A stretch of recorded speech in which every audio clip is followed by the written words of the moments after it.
ক্বালা রাসূলুল্লাহ সাল্লাল্লাহু আলাইহি ওয়াসাল্লাম, নবীজি বলেন, জাদ্দিদু ঈমানাকুম, তোমরা তোমাদের ঈমান তাজা করতে থাকো। কিলা কাইফা নুজাদ্দিদু ঈমানানা ইয়া রাসূলুল্লাহ, প্রশ্ন করা হলো, ইয়া রাসূলুল্লাহ, আমরা আমাদের ঈমান কিভাবে তাজা করব আপনার কাছে জানতে চাই। নবীজি বললেন, আকসিরু মিন কওলি লা ইলাহা ইল্লাল্লাহ, বেশি বেশি লা ইলাহা ইল্লাল্লাহ পড়বা, তাহলে তোমাদের ঈমান প্রতিনিয়ত তাজা হতে থাকবে। ক্বালা রাসূলুল্লাহ সাল্লাল্লাহু আলাইহি ওয়াসাল্লাম, বুখারীর বর্ণনা, নবীজি বলেন, আফজালুজ যিকরি লা ইলাহা ইল্লাল্লাহ ওয়া আফজালুদ দুআই আলহামদুলিল্লাহ। আল্লাহ নবী বলেন, সবচাইতে শ্রেষ্ঠ জিকির হলো লা ইলাহা ইল্লাল্লাহ, সবচাইতে শ্রেষ্ঠ দোয়া হলো আলহামদুলিল্লাহ। সবচাইতে শ্রেষ্ঠ জিকির কোনটা? সবচেয়ে শ্রেষ্ঠ দোয়া কোনটা? আলহামদুলিল্লাহ। এটা একদিন নবীজি এক ঘরে বসা, সাহাবাদেরকে বললেন, হাল ফিকুম গরিবুন, তোমাদের মাঝে অপরিচিত কোনো ব্যক্তি আছে কিনা, ইয়ানি আহলাল কিতাব, অপরিচিত ব্যক্তি দ্বারা উদ্দেশ্য হলো তোমরা ইমানদার ছাড়া অন্য কেউ এই জায়গায় আছে কিনা, ইহুদি ধর্ম অথবা খ্রিস্টান ধর্মের কেউ আছে কিনা। সাহাবারা জবাব দিলেন, লা ইয়া রাসূলুল্লাহ, এই জায়গায় আমরা ইমানদাররা ছাড়া আর কেউ নাই। ফাআমারা বিগলকিল বাব, আল্লাহ নবী বললেন, দরজাটা লাগায়া দাও। রুমে ইমানদার ছাড়া কেউ নাই, নবীজি বললেন, দরজাটা লাগায়া দাও। সাহাবারা বলেন, দরজা লাগাইলাম। দরজা লাগিয়ে দেওয়ার পর রাসূলুল্লাহ সাল্লাল্লাহু আলাইহি ওয়াসাল্লাম বললেন, ইরফাউ আইদিকুম, তোমরা তোমাদের হাতগুলা উঠাও। একটু সুন্নাত পালন করি, উঠান তো।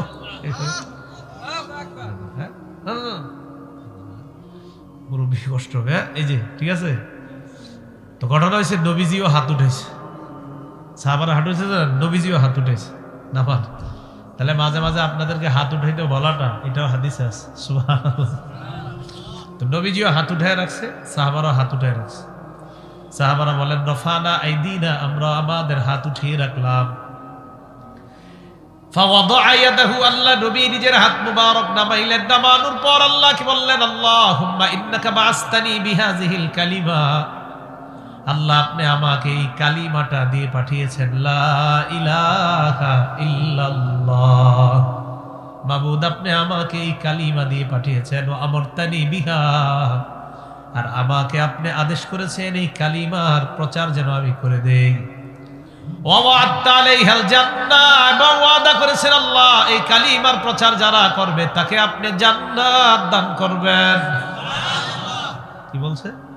আপনি আমাকে এই কালিমা দিয়ে পাঠিয়েছেন এই কালিমা প্রচারের জন্য, বলছেন ওয়া'আদতানি আলাইহাল জান্নাহ, এই কালিমা প্রচার করলে জান্নাত দান করবেন, এমন ওয়াদা আল্লাহ করেছেন। ইন্নাকা লা তুখলিফুল মিআদ, আল্লাহ আপনি তো কখনো ওয়াদা ভঙ্গ করেন না। এই কথা বলার পর নবীজি সাহাবাদেরকে বললেন, ও সাহাবাদের দল, তোমরা ইমানদার ছাড়া যেহেতু এই জায়গায় কেউ নাই, তোমরা সবাই হলো কালিমা ওয়ালা। কোন কালিমা? যে কালিমা দিয়ে আল্লাহ আমাকে পাঠাইছে।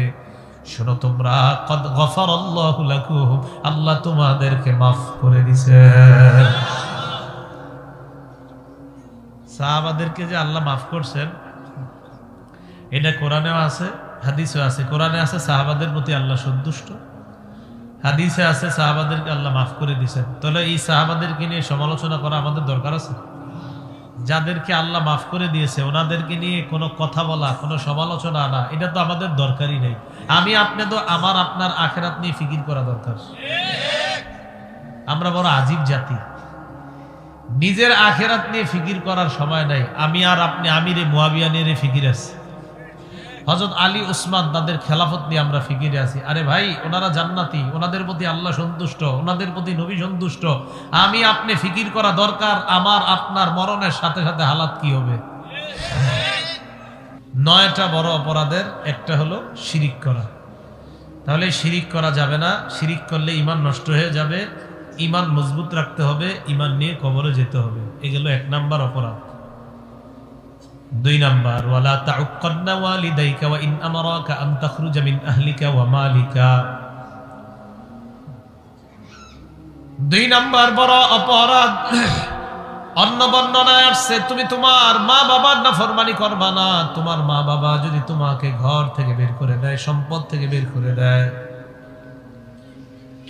আল আদাবুল মুফরাদে এই অপরাধের সিরিয়ালটা আব্দুল্লাহ ইবনে ওমর বলেছেন 9 নাম্বার বুকাউল ওয়ালিদাইনি মিনাল উকুক।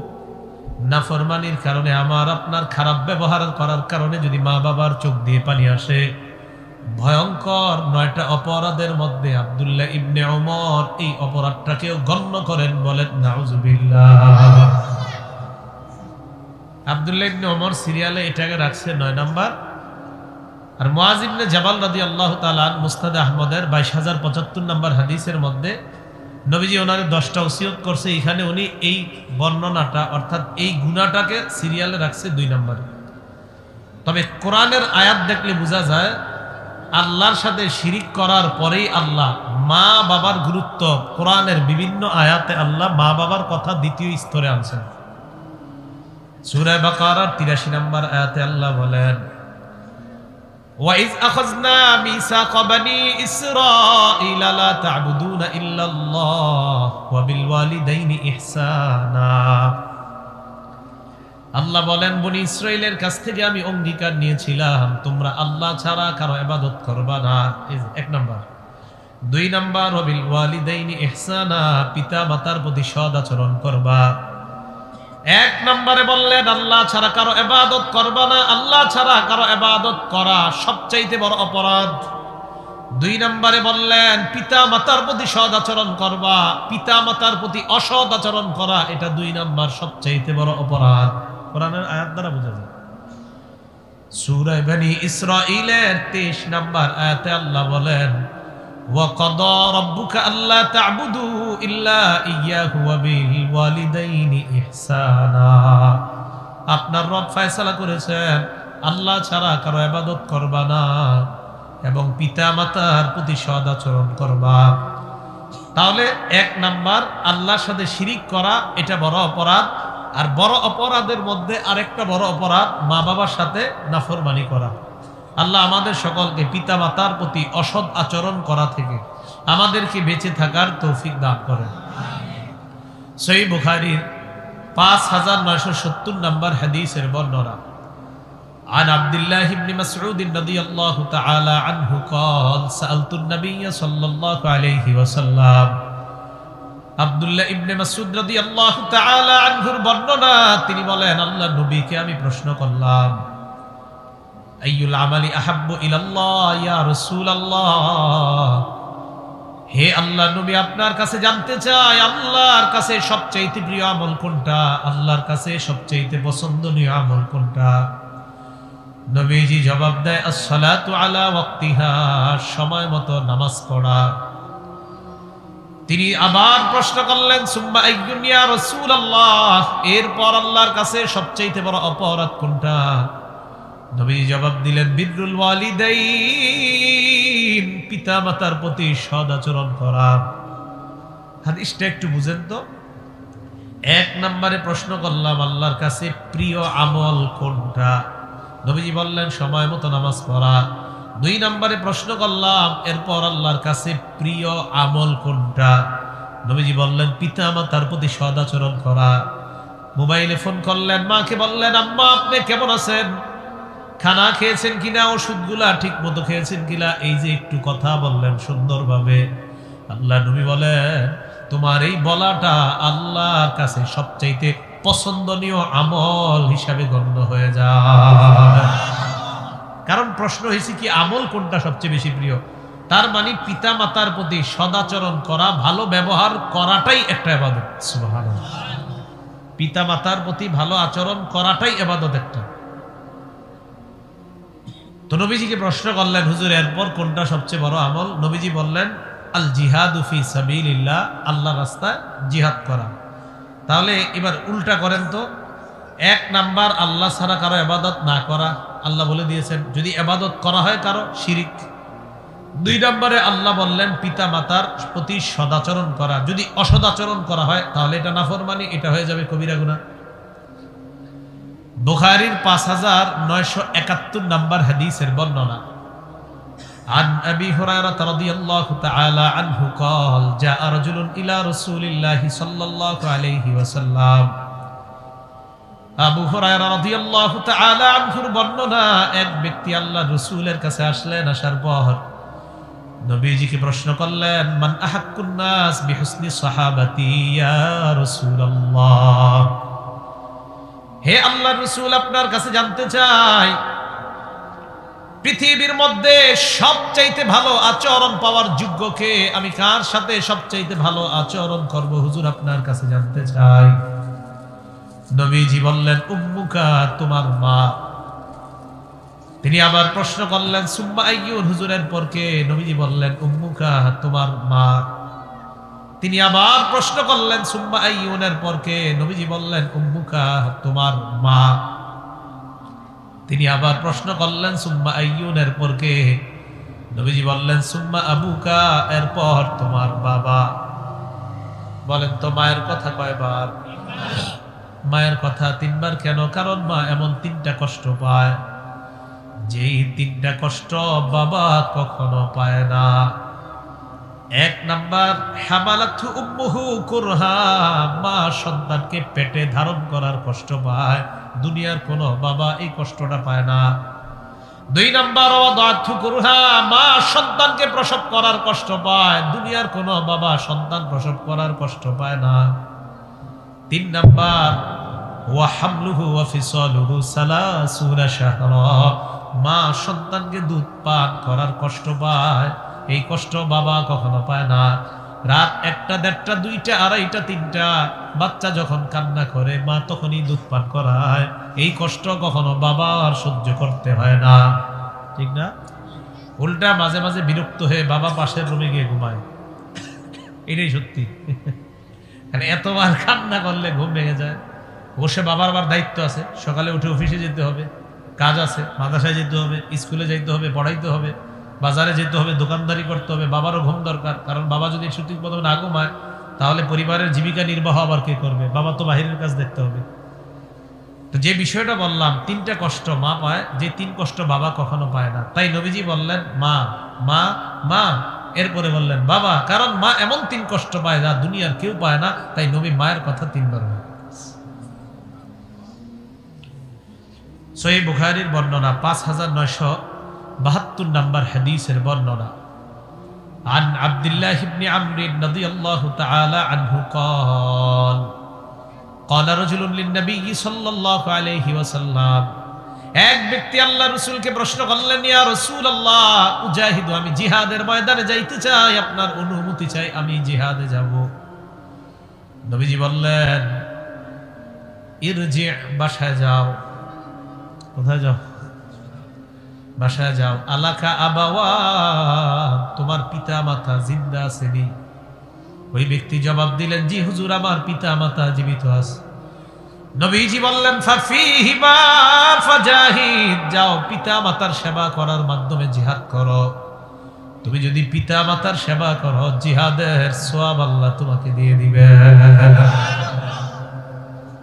বুখারীর বর্ণনা, 5973 নম্বর হাদিসের বর্ণনা, عن عبد الله بن عمرو رضي الله تعالى عنهما قال قال رسول الله صلى الله عليه وسلم।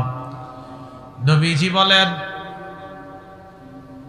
লা ইয়ালআনুর রাজুলু ওয়ালিদাই, কোন সন্তান যেন তার পিতা মাতাকে অভিশাপ না দেয়। সাহাবারা বললেন, ইয়া রাসূলুল্লাহ, কাইফা ইয়ালআনুর রাজুলু ওয়ালিদাই, একজন সন্তান পিতা মাতাকে অভিশাপ কিভাবে দেয়, আপনার কাছে জানতে চাই।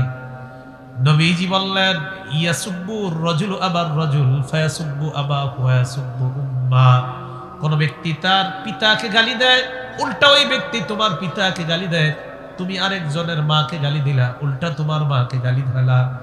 এই যে তুমি আরেকজনকে গালি দিয়ে তোমার মাকে গালি শোনাইলা, আরেকজনকে গালি দিয়ে তোমার বাবাকে গালি শোনাইলা, এটাই হলো তুমি তোমার মা বাবাকে অভিশাপ দেওয়া। কি বুঝলাম? কারো মা বাপকে গালি দিয়েন না, যদি গালি দেন পাল্টা আপনার বাবারে গালি দিবে, আপনার মাকে গালি দিবে। যদি আপনি কাউকে গালি দেন, পাল্টা যদি আপনার বাবাকে গালি দেয়, আপনার মাকে গালি দেয়, তো এই গালি আপনি ব্যবস্থা, শোনানোর ব্যবস্থা আপনিই করছেন, ঠিক না? আমি আপনার আব্বারে গালি দিলাম, আপনি জবাবে আমার একটা গালি দিলেন, তাহলে আমার বাপের গালি কে খাওয়াইলো? আমি খাওয়াইলাম। নবীজি কয়, কোন সন্তান তার বাবারে গালি খাওয়ানো, কোন সন্তান তার মাকে গালি খাওয়ানো মানে ওই মা বাবাকে ওই সন্তান অভিশাপ দেওয়া। নাউজুবিল্লাহ। আবু দাউদ শরীফের হাদিস 1532 নম্বর 82 নম্বর হাদিসের বর্ণনা। এই হাদিসের মধ্যে আসছে, এক ব্যক্তি নবীজি সাল্লাল্লাহু আলাইহি সাল্লামের কাছে আসছে, আসার পর কয়, ইন্নী কুনতু আরাদতুল হিজরাতা মাকা ইয়া রাসূলুল্লাহ, হুজুর আমি আপনার সাথে হিজরত করে মদিনায় যেতে চাই। আমি মদিনায় গিয়ে আপনার চেহারা মুবারক দেখবো, আমি আপনার সাথে থাকতে চাই, তাই আমি আপনার সাথে হিজরত করে মদিনায় যেতে চাই। ইয়া রাসূলুল্লাহ তারাকতু আবাওয়াইয়া ইয়াবকিয়ান, বাসা থেকে আমি আপনার কাছে যখন আসছি আমি দেখলাম আমার আব্বা আম্মা কান্না করতেছে, আমি বাবা মাকে কান্নারত অবস্থায় রেখে আসলাম। নবীজি বললেন, হিজরতের চিন্তা পরে করো, আগে বাসায় যাও। যাওয়ার পর আদহিকহুমা কামা আবকাইতাহুমা, মা বাবারে যেইভাবে কান্না করিয়েছো তাড়াতাড়ি গিয়ে তাদেরকে হাসিয়ে দাও। বাড়িতে যাও, মা বাবাকে যেইভাবে কান্না করিয়েছো বাড়িতে যাও, গিয়ে তাদেরকে হাসানোর ব্যবস্থা করো। এই হাদিস দ্বারা বোঝা গেল রাসূল সাল্লাল্লাহু আলাইহি সাল্লাম বুঝাইতে চায় পিতা মাতার কত গুরুত্ব একজন সন্তানের কাছে। আমরা যারা সন্তান আছি, মা বাবার গুরুত্ব আমরা যেন সর্বক্ষেত্রে তাদের সেবা করার ক্ষেত্রে সামান্যতম নাফরমানি যেন আমাদের দ্বারা না হয়। যদি হয়ে যায় এটা হবে কবিরা গুনাহ, আমার গজব আসার কারণ হবে। আর গজব যখন আসবে বুঝতে হবে আমি নিজের হাতেই নিজের গজব কামাই করলাম। আপনারা এলাকার মানুষ কি করেন? গাছে প্রথম পেয়ারা হয়, গাছে প্রথম পেঁপে ধরে, প্রথম আম ধরে, নারিকেল ধরে, এইগুলা নিয়ে কি করেন? দৌড় দেন। কোথায়? অমুক পীর সাহেবরে দিব, অমুক খানকায় দিব, অথবা অমুক হুজুরে দিব, আমগো মসজিদের ইমাম সাহেবরে দিব। তো আপনার সাথে রাস্তায় আমার দেখা, কেউ কোথায় যান? হুজুর প্রথম পেঁপে নিয়ে ইমাম সাহেবরে দিতে যাইতেছে। আপনার আব্বা আম্মা আছে? নিজে আছে। আব্বার বয়স কত? 70। আম্মার বয়স কত? 60। আপনার আব্বারে পেঁপে খাওয়াইছেন? জি না। আম্মারে খাওয়াইছেন? না। আপনি আব্বা আম্মারে না খাওয়ায় আগে ওখানে নেন কেন? আগে আব্বা আম্মারে খাওয়ান, পরে ওখানে নেন। মা বাবারে কেন খাওয়াবেন? রাসূল বলছেন ফাসাম্মাল জান্নাহ, সেখানে জান্নাত। এখানে জান্নাত নিশ্চিত বলে নাই, সেখানে জান্নাত, এটা রাসূল বলেছেন। পিতা মাতা এটাকে জান্নাত বলেছেন নবীজি সাল্লাল্লাহু আলাইহি সাল্লাম। তাহলে আগে সেখানে খাওয়ান। আপনার মা বাবা সবচেয়ে বড় পীর, এরা দূর ঘরের মধ্যে শুয়ে আছে, আপনি ওনাদেরকে ক্ষুধার্ত রাইখা কষ্ট দিয়া ওনাদেরকে আপনি না খাওয়ায়া আরেক জায়গায় নিয়ে যাওয়াটা, এটা আপনি কেমন কাজ করলেন? মাথায় রাখতে হবে সব সময়, পিতা মাতা আপনার জান্নাত, তাদের সেবা করবেন, তাদের মাধ্যমে দুনিয়াতে থাকতেই জান্নাত কামাই করার চেষ্টা করবেন। আল্লাহ তৌফিক দান করেন।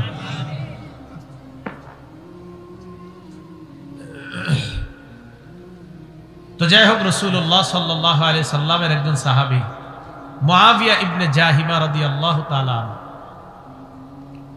তিনি নবীজি সাল্লাল্লাহু আলাইহি সাল্লামের কাছে আসলেন।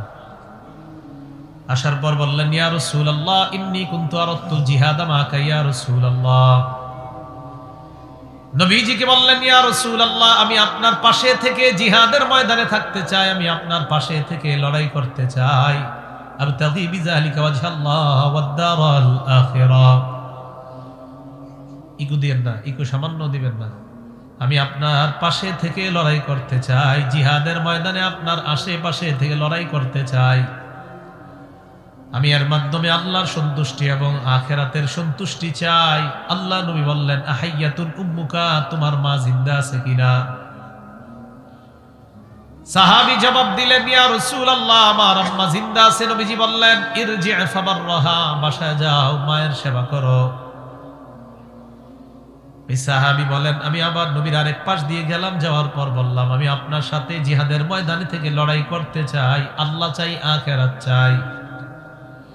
নবীজি বললেন, আহাইয়াতুন উম্মুকা, তোমার মা জিন্দা আছে কিনা? সাহাবী জবাব দিলেন, হ্যাঁ ইয়া রাসূলুল্লাহ নবী বললেন ইরজি ফাবাররহা, বাসায় যাও মায়ের সেবা করো। আবার আমি আল্লাহ নবীর সামনে দিয়ে আসলাম, আসার পর বললাম ইয়া রাসূলুল্লাহ, আমি আপনার সাথে জিহাদের ময়দানে যেতে চাই, জিহাদে গিয়ে আমি আপনার আশেপাশে থাকতে চাই, জিহাদের মাধ্যমে আমি আল্লাহর সন্তুষ্টি চাই, আখিরাত চাই। নবীজি বললেন তোমার মা জিন্দা আছে কিনা? জি আছে। ইরজি ফাবাররহা, যাও মায়ের সেবা করো। কয়বার? তিনবার। বারবার এদিক যায়, একবার সেদিক যায়, একবার ডানে একবার বামে, সামনে এসে বারবার নবীর কাছে অনুমতি চায়। নবীজি বললেন ইলজাম রিজলাহা, মায়ের পা আঁকড়ে ধরো, ফাসাম্মাল জান্নাহ, সেখানেই তোমার জান্নাত। তাহলে এখানে জান্নাত বলছে। এই জন্য মা বাবার সেবার মাধ্যমে জান্নাত যেন কামাই করতে পারি, আল্লাহ তৌফিক দান করেন। আম্মা জান আয়েশা সিদ্দিকা রাদিয়াল্লাহু তাআলা আনহার বর্ণনা, এক আজীব হাদিস শুনেন। ক্বালা রাসূলুল্লাহ সাল্লাল্লাহু আলাইহি ওয়াসাল্লাম, নবীজি বলেন রাআইতুনি ফিল জান্নাহ, আমি স্বপ্নে দেখলাম আমি জান্নাতে ঘুরে বেড়াই। নবীজি স্বপ্নে দেখলেন উনি জান্নাতে ঘুরে বেড়ায়। আমি যখন আমাকে নিজেকে জান্নাতের মধ্যে দেখলাম, সামিআতু সাওতা কারিইন ইয়াকরাউ, হঠাৎ একজন পাঠকের আওয়াজ শুনলাম যিনি কোরআন তেলাওয়াত করতেছে, কোরআনের আওয়াজ আমি জান্নাতে শুনতে পাইলাম। ফেরেশতাদেরকে প্রশ্ন করলাম মান হাযা, এই ব্যক্তিকে যার কোরআনের আওয়াজ আমি জান্নাতের মধ্যে শুনতে পাই। ফেরেশতারা জবাব দেয় হারিসা ইবনুন নু'মান, এই ব্যক্তির নাম হলো হারিসা ইবনুন নু'মান। কি নাম? হারিসা। নবীজি আম্মা জান আয়েশাকে বলেন আয়েশা, কাযালিকাল বিররু, কাযালিকাল বিররু, মা বাবার সেবা করার ব্যাপারটা এমন, মা বাবার সেবা করার ব্যাপারটা এমন। ওয়া কানা আবাররান নাসি বিউম্মিহি, এই হারিসা দুনিয়ার মানুষের মধ্যে মায়ের সবচেয়ে বেশি সেবা করত। আজকে মায়ের সেবা করার কারণে জান্নাতের মধ্যে আল্লাহ তার কোরআনের আওয়াজ আমার কানে পৌঁছায় দেয়। মায়ের সেবা করত। নবীজি বলেন আমি জান্নাতে গিয়ে তার কোরআনের আওয়াজ শুনতে পাইলাম। মায়ের সেবার করার কারণে একজন ব্যক্তিকে আল্লাহ জান্নাতে কোরআন পড়ার ব্যবস্থা করে দিলেন। তো নবীজি বলেন যে মা বাবার সেবার কারণে ও এত বড় নিয়ামতটা অর্জন করছে। আল্লাহ আমাদের সকলকে পিতা মাতার সেবা করার তৌফিক দান করেন।